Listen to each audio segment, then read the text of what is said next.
Hello दोस्तों, रोज़ की तरह लिखनी ब्लॉग में सबका अभिनंदन है, सबका स्वागत है। सबके मंगल भविष्य की कामना के साथ बड़ों को मेरा नमस्कार, छोटों को मेरा आशीर्वाद। मैं ठीक हूँ, आशा करता हूँ कि आप ठीक होंगे। दोस्तों, आज के रामचरितमानस के सुंदरकांड के विषय में मर्यादा पुरुषोत्तम भगवान रामचंद्र ने अयोध्या में राज तिलक के राज्याभिषेक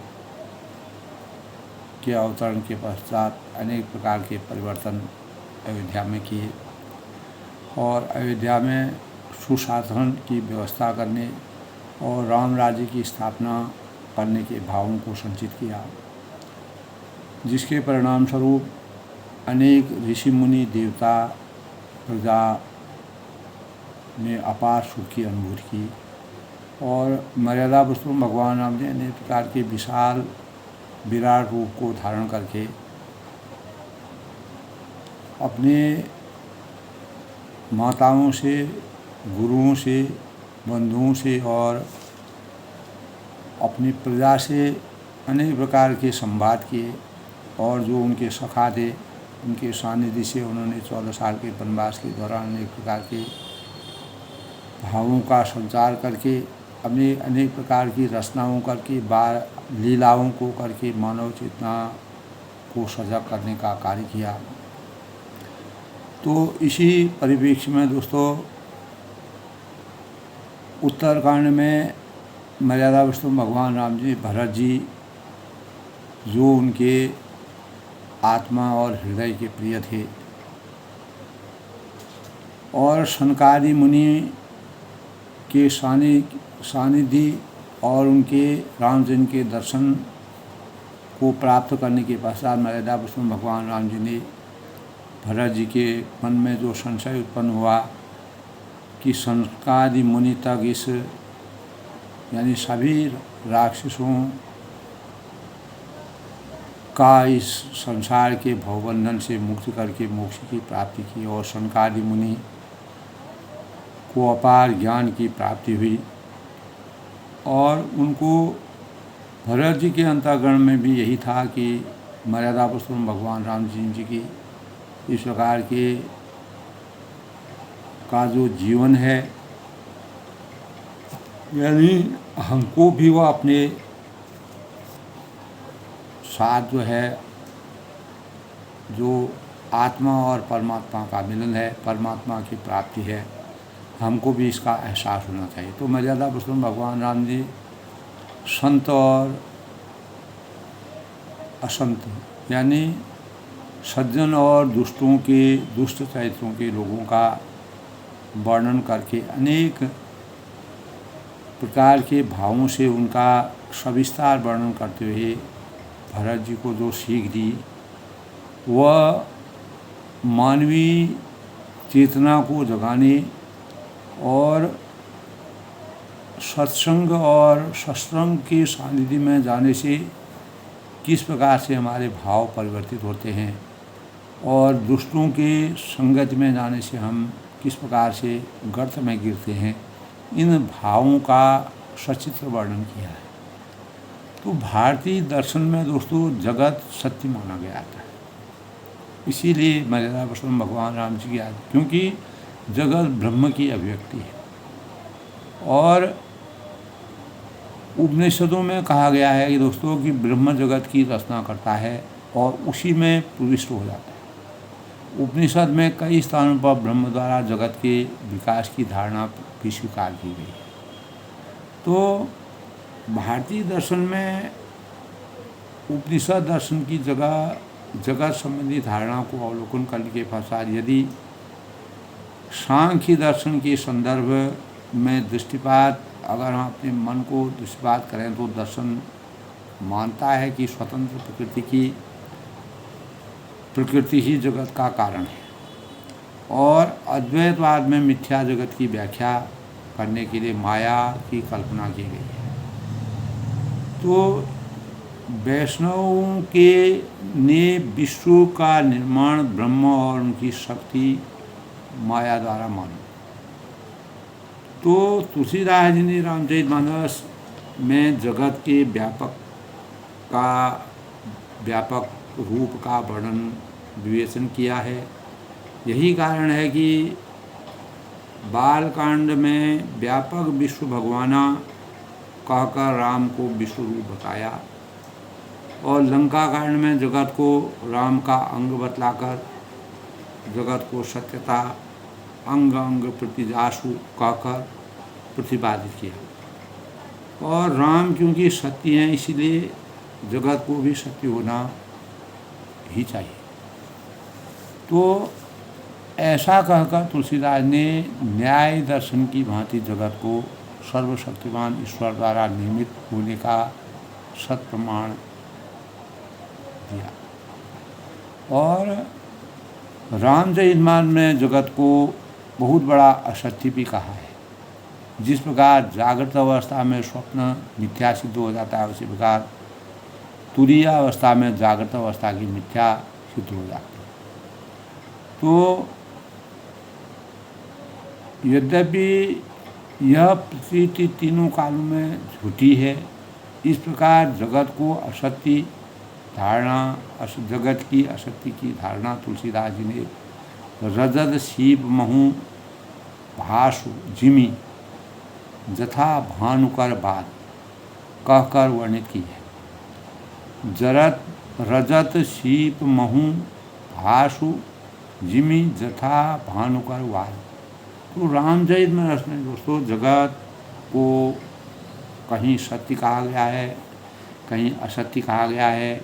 यह अंतर विरोध इसीलिए दर्शित होता है कि जब जीव में ज्ञान का उदय होता है, जब उसे स्वयं को जगत के तथा राम के यथार्थ स्वरूप का ज्ञान होता है, तो यही जगत जीव को सत्य लगने लगता है। और इस तथ्य को रामचरितमानस में निज प्रभुमय देखई जगत, निज प्रभुमय देखई जगत के ही सन करहि विरोध, तो कहकर प्रतिपादित किया गया है। लेकिन ज्ञान की स्थिति में सत्य रूप में दर्शित होने वाला यही जगत जीव को अज्ञान के कारण मिथ्या रूप या अज्ञान रूप में दर्शित होने लगता है। तो तथा यही हमको दुखदायी लगता है। तो जगत के असत्य रूप की चर्चा बालकांड में असत देख दुख आई तथा लंका कांड में सब रूप सदा सब होई न सो, सब रूप सदा सब होई न सो कहकर की गई है। तो ऐसे विवेचन से आगे बढ़ाते हुए यदि जगत की त्रिगुणात्मक प्रकृति के संदर्भ में विचार करें तो स्पष्ट होता है कि दोस्तों जगत की रचना करने वाली शक्ति का नाम ही प्रकृति है। और इसके तीन गुण होते हैं, सत्व, रज और तम। तो प्रकृति के ये तीन गुण ही सुख, दुख और उदासीनता के संबंध में होते हैं। यहाँ तक कि एक ही वस्तु या एक व्यक्ति के हृदय में सुख उत्पन्न करती है तो दूसरे के हृदय में दुख का कारण बनती है तथा तीसरे के हृदय में उदासीनता और वैराग्य का भाव जागृत करती है। तो रामचरितमानस में भगवान तुलसीदास जी ने दोस्तों रामचरितमानस जगत को इस त्रिगुणात्मक शक्ति का अनुशीलन करें तो सहज ही विदित होता है कि जगत की रचना करने वाली इस शक्ति को तुलसीदास ने मानस में तीन ही गुण कहा है। यानी यहाँ से सांख्य दर्शन का सृष्टि क्रम तुलसी को मान्य होता है। गूढ़ रूप से हम अगर रचना करते हैं, हम उत्तरकांड बालकांड से लेके उत्तरकांड तक की समीक्षा करते हैं तो अनीश्वरवादी दर्शनों में प्रकृति गुण, काल, कर्म और स्वभाव स्वतंत्र माने जाते हैं। तो रामचरितमानस में दोस्तों प्रकृति के ये सत्य, रजत और तमस गुण सृष्टि के पूर्व साम्यावस्था में विद्यमान रहते हैं। तो राम की प्रेरणा से जीवों के कल्याण के लिए इनमें क्षोभ उत्पन्न होता है तत्पश्चात जगत निर्माण की प्रक्रिया आरंभ होती है। रामचरितमानस में तुलसीदास ने वर्णन किया है कि प्रकृति में बुद्धि और बुद्धि से अहंकार, अहंकार से मन समेत 11 इंद्रियां, 5 तन्मात्राओं यथा शब्द, स्पर्श, रूप, रस, गंध तथा 5 महाभूतों यथा आकाश, वायु, तेज, जल और पृथ्वी से उत्पत्ति होती है। तो दोस्तों, जगत की त्रिगुणात्मक प्रकृति को से संबंधित अहंकार, बुद्धि, मन और चित्त राम से संबंधित है, जिसे अहंकार शिव, बुद्धि, अज, मन, शशि, चित्त, महान। अहंकार शिव, बुद्धि, अज, मन, शशि, चित्त, महान कहकर तुलसीदास ने उत्तरकांड में प्रतिपादित किया है। तो जगत की त्रिगुणात्मक प्रकृति से जो संबंधित अहंकार है, बुद्धि है, मन है और चित्त राम से संबंधित है, जिसे अहंकार शिव, बुद्धि, अज, मन, शशि, चित्त, महान कहकर तुलसीदास ने उत्तरकांड में प्रतिपादित किया है। तो वेदों के अनुसार दोस्तों अनगिनत लोक राम में ही स्थित हैं, जिसे लोक कल्पना वेद कर अंग अंग प्रतिजासु, अंग अंग प्रतिजासु, लोक कल्पना वेद करो अंग अंग प्रतिजासु कहकर सिद्ध किया गया है। राम के द्वारा ही दोस्तों रात और दिन होना संभव होता है। इसी 10 दिशाएं कान हैं, वायु सांस है, वेद जिनकी वाणी है, यथा निशि और दिवस निमेष उपाय, निमेष अपारा, यानी निशि और दिवस निमेष अपारा, मारुत श्वास निगम अजुबान, यानी जगत की उत्पत्ति, पालन और प्रलय जिनकी चेष्टाएं हैं। अतः स्पष्ट है कि दोस्तों जगत की त्रिगुणात्मक शक्ति को मानस से राम कहा गया है। मानस में जो है जगत की जो उत्पत्ति, पालन और प्रलय की जो समीक्षा है इत्यादि पंक्तियाँ जो हमारे सामने दृष्टव्य होती हैं, तो उसमें जगत की त्रिगुणात्मक शक्ति को रामचरितमानस में राम कहा गया है और जगत राम रूपी ब्रह्म का अविकृत परिणाम है। इसी संप्रदायों इस प्रकार जगत के संबंध में तुलसीदास उपनिषदों और वेदांत और संप्रदायों की मान्यताओं को स्वीकार करते हुए दृष्टिगोचर होते हैं। दोस्तों, जहाँ कहीं भी उन्हें मतभेद दिखाई देता है, वहाँ तुलसीदास ने अपने अनुभवों व शास्त्र ज्ञान के संबंध को स्थान दिया है तथा मानस में, रामचरितमानस में भारतीय दर्शन, सांख्य, न्याय, वेदांत का प्रभाव ग्रहण करते हुए व्यापक दृष्टि से इसको अपनाने के भावों को अपने अंतःकरण में व्यक्त किया। तो इस प्रकार दोस्तों उत्तरकांड, बालकांड से लेकर उत्तरकांड की समीक्षा तुलसीदास जी ने किस प्रकार से की है। तो रामचंद्र जी के प्रसंग से हमको इस प्रकार का ज्ञान होता है, इस प्रकार के भाव हमारे अंतःकरण में आते हैं। तो आज के प्रसंग से पहले दोस्तों आज के पंचांग की शुरुआत करते हैं। आज का पंचांग 18 अगस्त 2024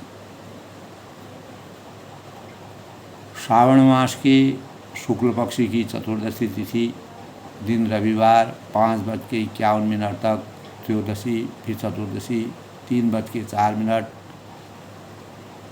यानी 19 अगस्त तक रहेगी और उत्तराषाढ़ नक्षत्र 10:15 तक और उसके बाद श्रवण शुभ कार्यों को करने के लिए शुभ दिन आज का माना गया है।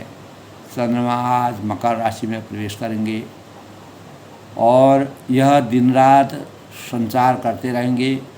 और आज आयुष्मान योग है दोस्तों, और आज के शुभ मुहूर्त की बात करें तो आज का अभिजीत मुहूर्त 12:05 से 12:56 तक।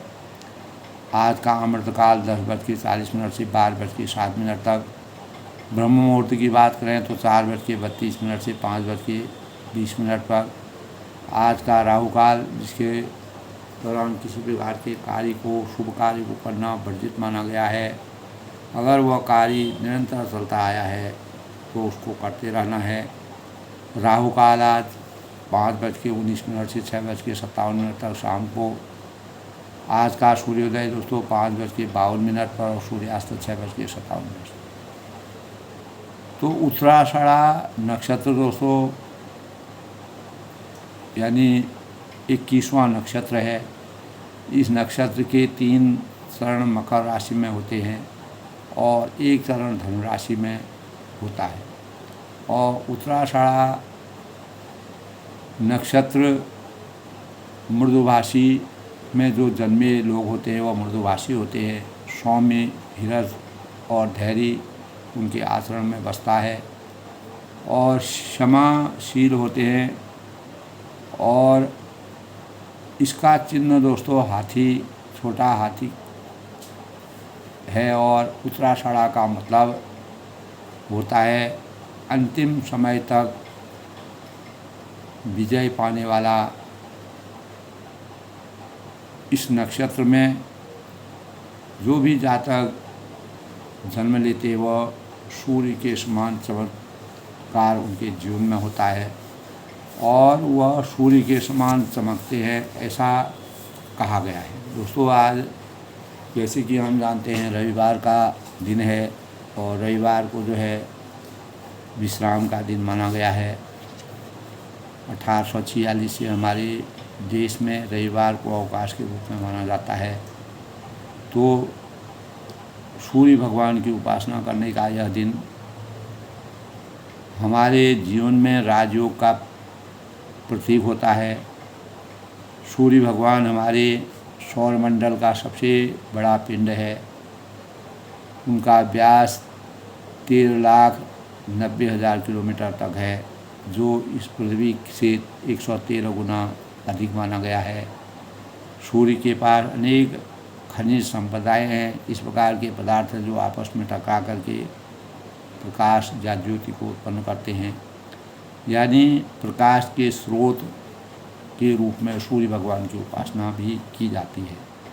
तो सूर्योदय के समय दोस्तों सूर्य भगवान को जल अर्पित करना, अर्घ्य चढ़ाना, लाल पुष्प और वस्त्र से सूर्य भगवान की उपासना करना हमारे जीवन में अनेक प्रकार के शुभता का संचार होता है। और सूर्य की प्रकृति पीला बौना तारा के रूप में है। सूर्य पृथ्वी के से मिलियन यानी 93 मिलियन मील यानी 150 मिलियन किलोमीटर दूर है। कल्पना कीजिए दोस्तों। और यह सौरमंडल का एकमात्र ऐसा तारा है जो सूर्य के गुरु बृहस्पति या सूर्य के मित्र दोनों के सहयोग से जीवात्मा का सहयोग माना जाता है और गुरु जीव ही सूर्य की आत्मा है। तो इस प्रकार दोस्तों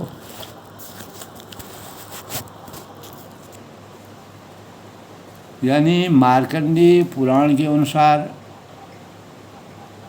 पहले संपूर्ण जगत प्रकाश में प्रकाशित नहीं था।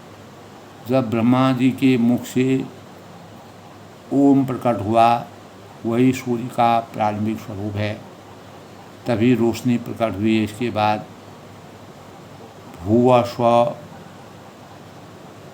शब्द उत्पन्न हुआ, जो तीनों शब्द पिंड रूप में ओम में विलीन हुए।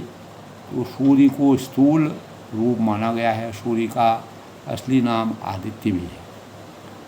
तो सूर्य एक प्राकृतिक चिकित्सालय की तरह हमारे जीवन में सूर्य की सप्तरंगी जो किरणें होती हैं हमारे जीवन में अद्भुत रोगनाशक शक्ति है और सूर्य की किरणों के अपार औषधि गुणों का भंडार है, जो कीटाणुओं का संहार करते हैं। और सूर्य का सबसे बड़ा स्रोत यानी ऊर्जा का सबसे बड़ा स्रोत सूर्य है। सूर्य को की पूजा करने से यश है, कीर्ति है, सौभाग्य, सुख और समृद्धि और तेज प्राप्ति। और ज्योतिष शास्त्र के अनुसार दोस्तों पंचदेव में स्नान भगवान शिव, गणेश, विष्णु, दुर्गा व सूर्य शामिल हुए थे। तो जल में रोली है, पुष्प है और लाल वस्त्र है डालकर भगवान शिव की पूजा अर्चना की जाती है, जो शुभकारी माने जाते हैं। राजयोग के लिए बहुत ही अनेक प्रकार के हमारे शारीरिक कष्टों को दूर करते हैं। सूर्य की प्रतिरोधक क्षमता वाली जो किरणें होती है हमारे जीवन में अनेक रोगों के प्रवेश होने से रोकती हैं। और रोज़ाना सुबह सूर्य भगवान को अर्घ्य जल चढ़ा करके भगवान को नमन करना चाहिए। ओम भुवः स्वः तत्सवितुर्वरेण्यं भर्गो देवस्य धीमहि धियो यो न प्रचोदयात्। ओम भुवः स्वः। तो देवस्य इस प्रकार ओम सूर्याय नमः का बीज मंत्र जो है उसका जाप करके सूर्य भगवान का पूजन करना चाहिए। तो दोस्तों इसी अनुक्रम में आज के प्रसंग में हमने रामचरितमानस के बालकांड से लेकर उत्तरकांड का जो प्रसंग पूरा विस्तार के साथ प्रसंग का वर्णन सूक्ष्म रूप में किया। तो ये मर्यादा पुरुषोत्तम भगवान रामचंद्र जी का पूरा जो तुलसीदास ने जो जीवन वृत्तांत का वर्णन किया, तब भगवान रामचंद्र जी ने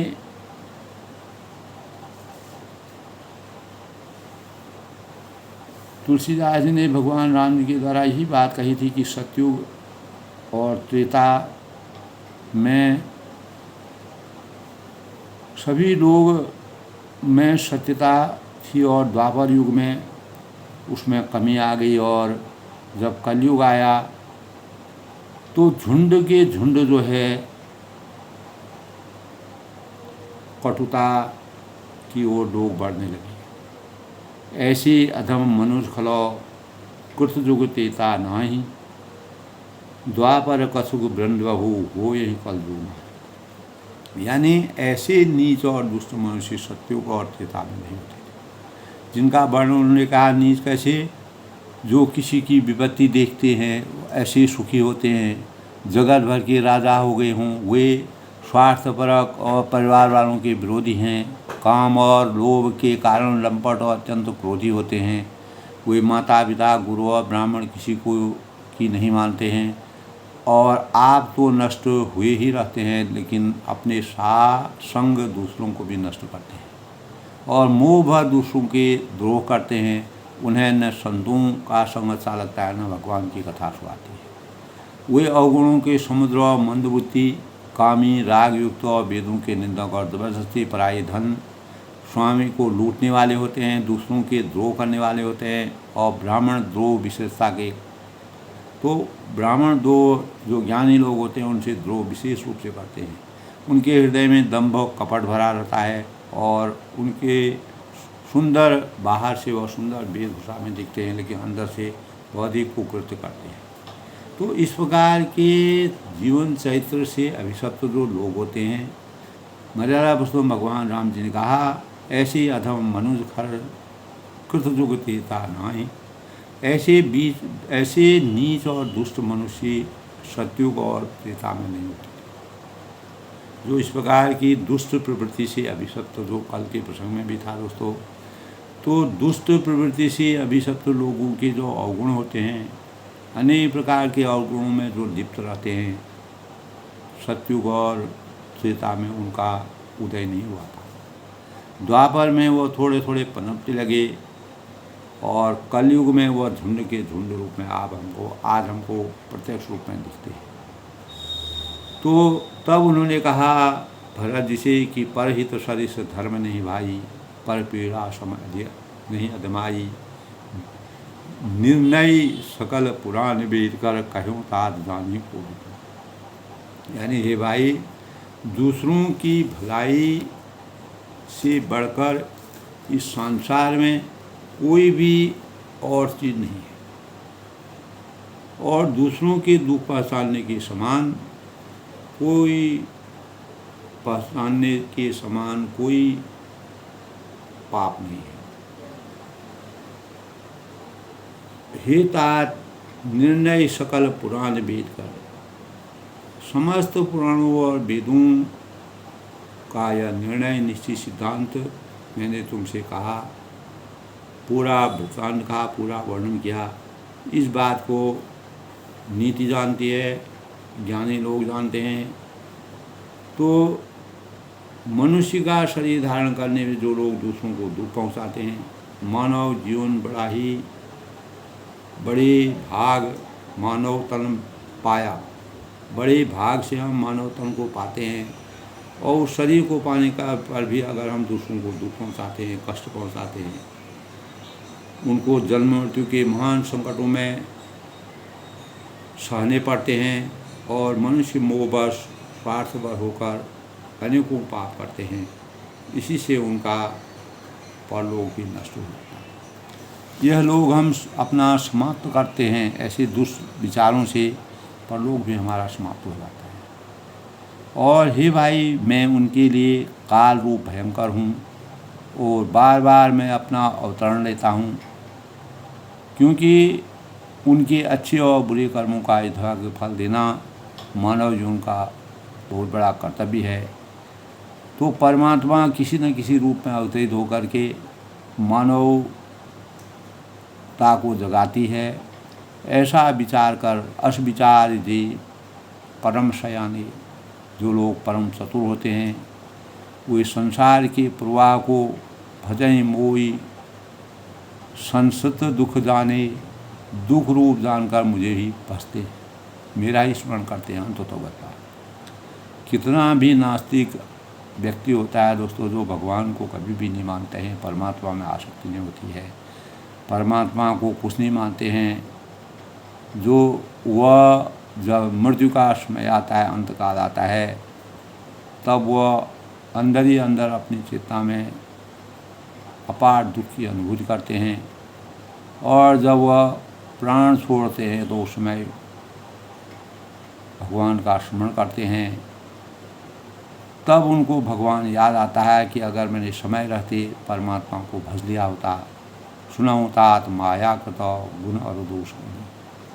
तो तब वह भरत जी से कहते हैं कि हे ता सुनो, माया से रचे हुए ही अनेक गुण और दोष हैं, इनकी कोई वास्तविक सत्ता नहीं होती है। गुण और विवेक इसी में है। गुण यह उभय न देख रही, दोनों ही न देखे जाएं, देखिए सो अविवेक, इन्हें देखना ही अविवेक है।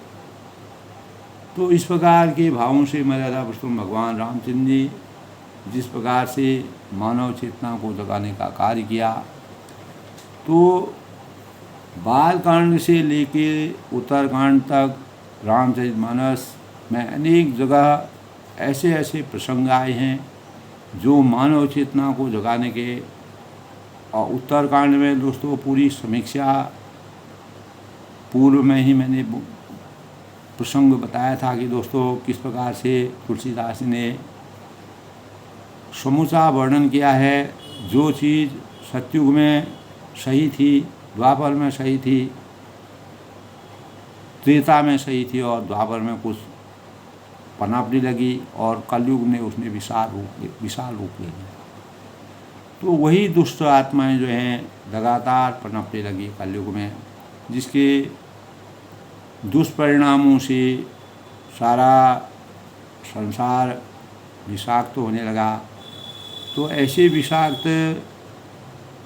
जीवन से हमको मुक्ति प्राप्त करने के लिए मर्यादा पुरुषोत्तम भगवान राम जी के जीवन गाथा का से हम अपने जीवन में अनेक प्रकार की प्रेरणाओं से को प्राप्त करके अपने जीवन को कलयुग में भी सार्थक बना सकते हैं। तो तब आगे कहते हैं कि हेता सुनो माया से रचे हुए ही अनेक गुण और दोष हैं। माया में ही ऐसी चीज़ है जिसमें गुण भी हैं दोष भी हैं, और गुण यह उभय न देखे ही, कोई वास्तविक सत्ता नहीं होती है। गुण विवेक इसी में है, दोनों ही न देखे जाते हैं न देखना ही अविवेक है। तो श्रीमुख वचन सुंदर सभाई हर्षि प्रेम न हृदय सुन। तब भगवान मर्यादा पुरुषोत्तम भगवान राम जी सच्चिदानंद भगवान राम जी की इस प्रकार के मृदुभाषी श्रीमुख से इस प्रकार के वचन सुनकर सब भाई अपार हर्ष का अनुभव करने लगे। प्रसन्नता उनको हुई, सुख की अनुभूति की, वास्तविक जीवन की पराकाष्ठा का उदय हुआ। हर्षे प्रेम ने हृदय समाई, प्रेम उनके हृदय में समाता नहीं दिखा। करहि विनय अति बार ही बारा, तो बार बार वो यही विनती करते हैं कि विशेषकर हनुमान जी हृदय में अपार हर्ष होते हैं। मर्यादा पुरुषोत्तम भगवान राम जी हनुमान जी ने हमेशा परमात्मा परम ब्रह्म परमेश्वर मर्यादा पुरुषोत्तम भगवान राम जी को अपने हृदय में मन वचन और वाणी से उनको अपने हृदय में समाहित किया था। आज भी दोस्तों सृष्टि में इस प्रकार के प्रकरण हैं। तो मर्यादा पुरुषोत्तम भगवान राम जी हनुमान जी को हमेशा अमरत्व का वरदान दिया है। जब तक यह सृष्टि रहेगी तब तक हनुमान जी का अवतरण किसी न किसी रूप में रहेगा, और वह कलयुग के देवता के रूप में माने जाते हैं। पुनि रघुपति निज मंदिर गए, यही विधि चरित करत नित गए। बार बार नारद मुनि आवहि, चरित पुनीत राम की गावहि। तो उत्तरकांड में दोस्तों तुलसीदास ने वर्णन किया है, पुनि रघुपति निज मंदिर गए। तदंतर श्री रामचंद्र जी अपने महल को गए। सभी भाइयों को इस प्रकार की सीख, दुष्ट और सज्जनों और असंतों दुष्टों के बीच की पराकाष्ठा क्या होती है, क्या उनके बीच में भेद होता है। अंततोगत्वा जो बुराई की तरफ जाते हैं वह भी जो है कभी न कभी मेरी शरण में अवश्य आते हैं। तो पुनि रघुपति निज मंदिर गए। तदंतर श्री रामचंद्र जी अपने महल को चले गए। जब भाइयों को इस प्रकार की सीख दी, यही विधि चरित करत नित गए। इस प्रकार के नित्य नई लीला करते थे, अनेक प्रकार की लीलाओं को दिखाते थे। बार बार नारद पुनवाही, नारद मुनि अयोध्या में बार बार आते हैं, परमात्मा का स्मरण करते हैं, उनके साकार दर्शन करते हैं, और चरित पुनीत राम के गाही आकर श्री राम जी के पवित्र चरित्र को गाते हैं। उनको मर्यादा पुरुषोत्तम भगवान जी के वास्तविक जो उनके गुण हैं, जो परमात्मा का विशाल स्वरूप है, उसका पूरा ज्ञान है। नित्य नव चरित्र देख मुनि जाहि, मुनि यहाँ से नित्य नए नए चरित्र देख कर जाते हैं। साकार रूप में मर्यादा पुरुषोत्तम भगवान राम जी की परम शक्ति को के आशीर्वाद को प्राप्त करके अथाह आनंद की अनुभूति करके इस संसार के माया मोह के बंधन से अपने को मुक्त होना चाहते हैं। ब्रह्मलोक सब कथा कहानी, और ब्रह्मलोक में जाकर वह मर्यादा पुरुषोत्तम भगवान राम जी की सब कथा को विस्तार से वर्णन करते हैं। सुनि विरन से अतिशय सुख मानहि। और ब्रह्मा जी जब इनकी नारद जी की बातों को परमात्मा के मर्यादा पुरुषोत्तम भगवान राम जी के लीलाओं का रचनाओं का वर्णन सुनते हैं तो अत्यंत सुख की अनुभूति उनको होती है। पुनि पुनि तात कहूँ गुण राम ही, और कहते हैं कि हे तात, बार बार श्री राम जी के गुणों का गान करते रहो, ताकि हमारे हृदय में शांति हो, शीतलता हो, सरलता हो, और हम मानवीय जीवन की पराकाष्ठा को जान सकें, और ब्रह्मलोक को अपार गुण ज्ञान से प्रकाशित करें। सनकादिक नारद ही सराय, यद्यपि ब्रह्म निरत मुनि आवे।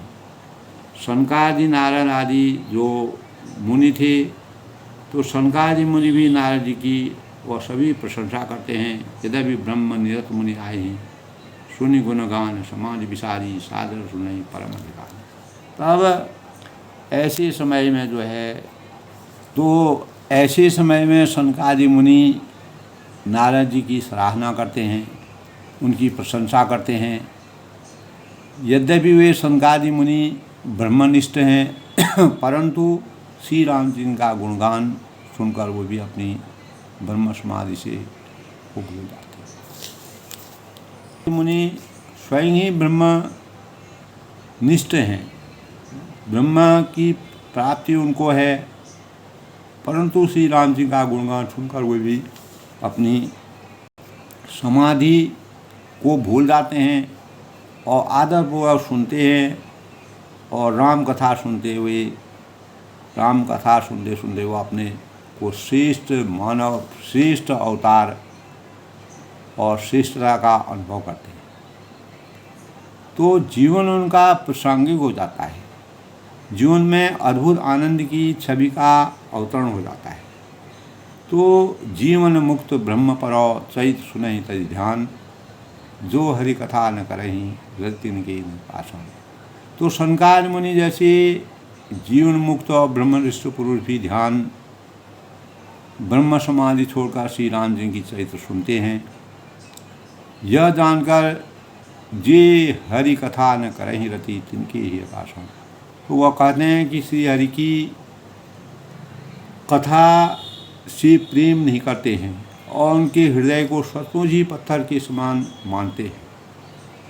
तो एक बार तो इस प्रकार सनकादि मुनि जो हैं मर्यादा पुरुषोत्तम भगवान रामचंद्र जी की भक्ति में जो वास्तविक कितना भी भक्ति करे और परमात्मा की भक्ति को के प्रेम को नहीं जानते हैं, उनके आशीर्वाद को नहीं जानते हैं, उनके स्वरूप को अपने हृदय में नहीं रखते हैं, तो वह पत्थर के समान उनका दिल है, वो है इस संसार।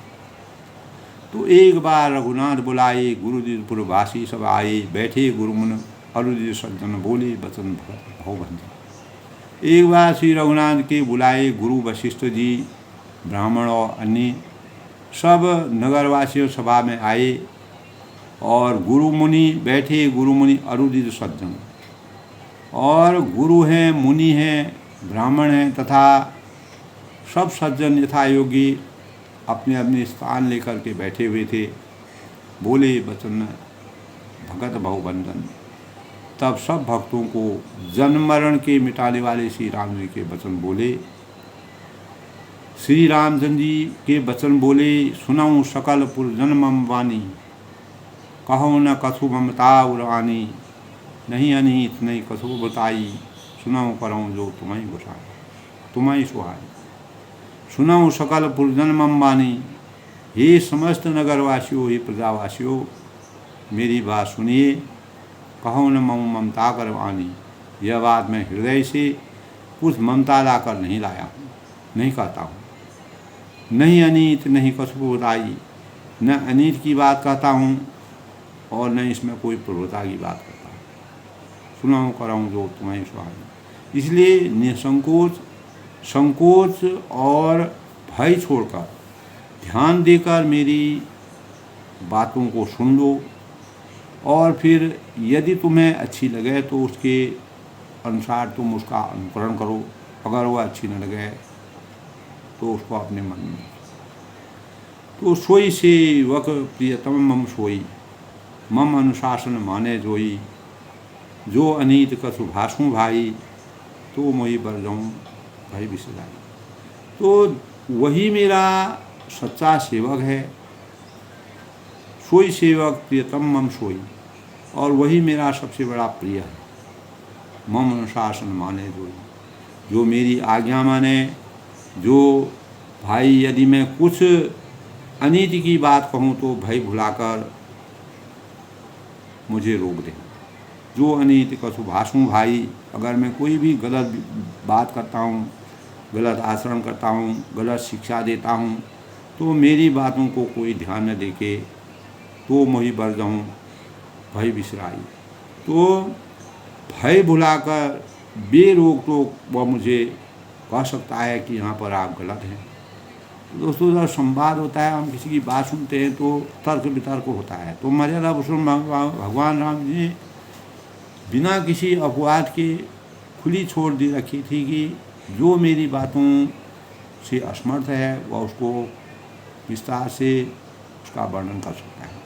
तो मर्यादा पुरुषोत्तम भगवान रामचंद्र जी ने कभी भी अपने जीवन में मर्यादा के प्रतिकूल कोई भी बात इस संसार में व्याप्त नहीं की, क्योंकि वह मानवता के आदर्शता के प्रतीक थे।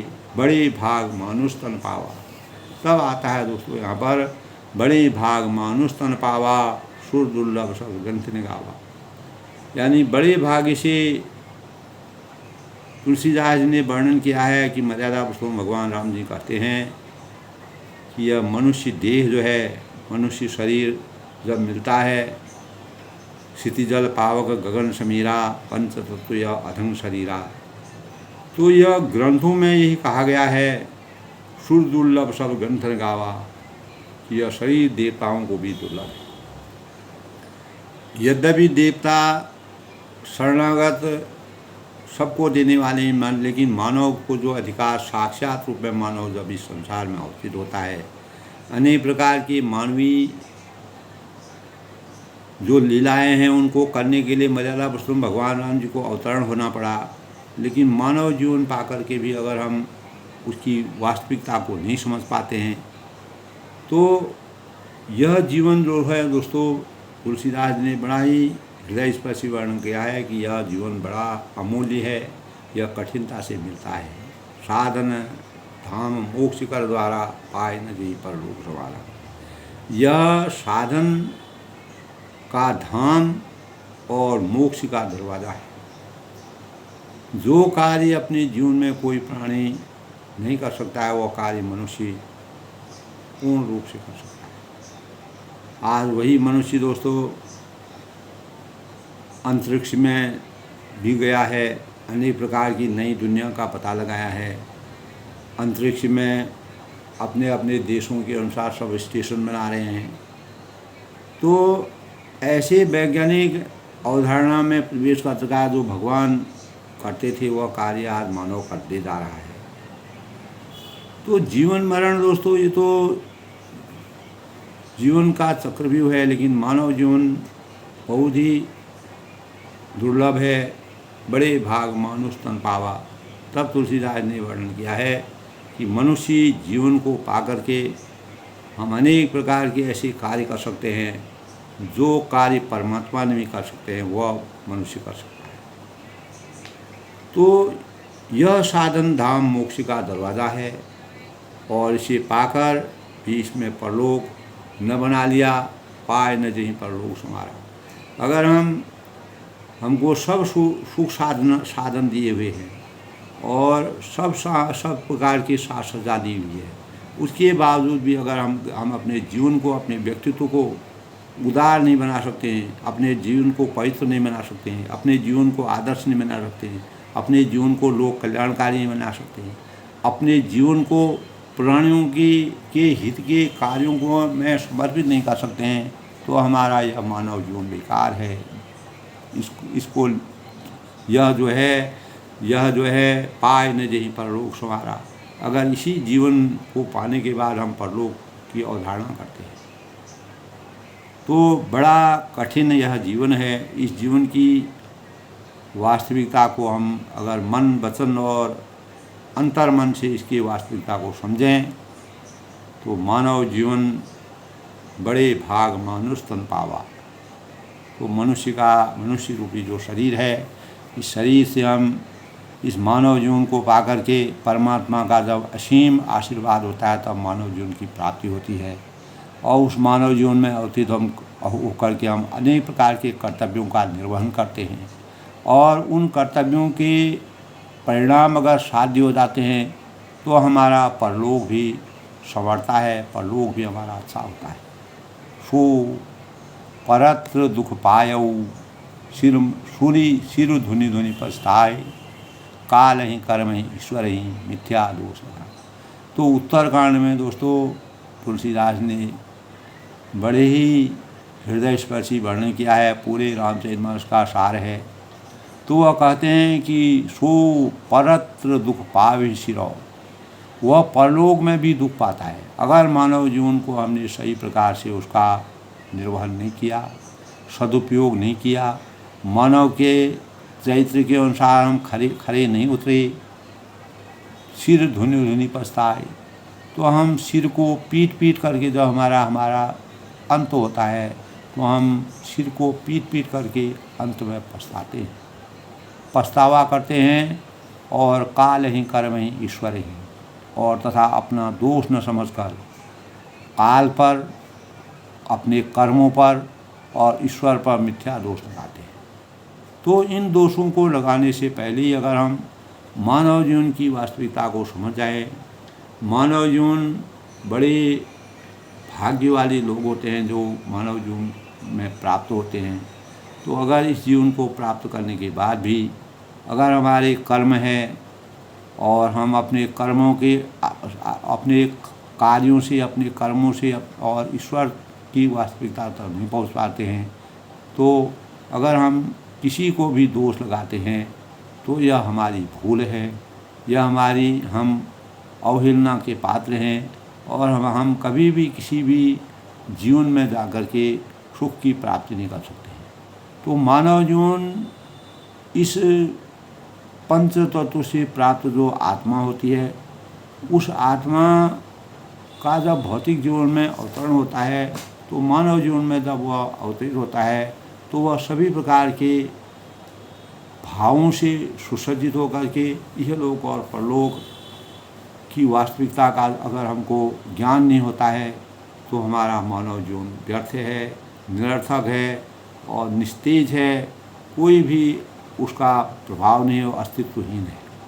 इसीलिए दोस्तों, उत्तरकांड के रामचरितमानस के प्रसंग में तुलसीदास जी ने मानव चेतना को जगाने के लिए और मानव रूप में हम अवतरित हुए हैं, हमें किस प्रकार के कार्यों को करना चाहिए जिससे हम इह लोक में मानव धर्म का कार्य करते हुए अगले परलोक में भी अपने जीवन के रास्ते को साफ सुथरा बनाएं, निर्मल जीवन और निर्मल रास्ते का निर्माण करें।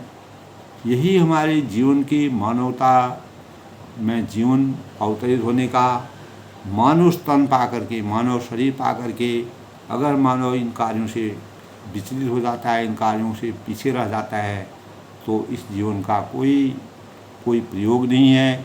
और यह अगर हम काल पर, कर्म पर और ईश्वर पर जो दोष लगाते हैं वह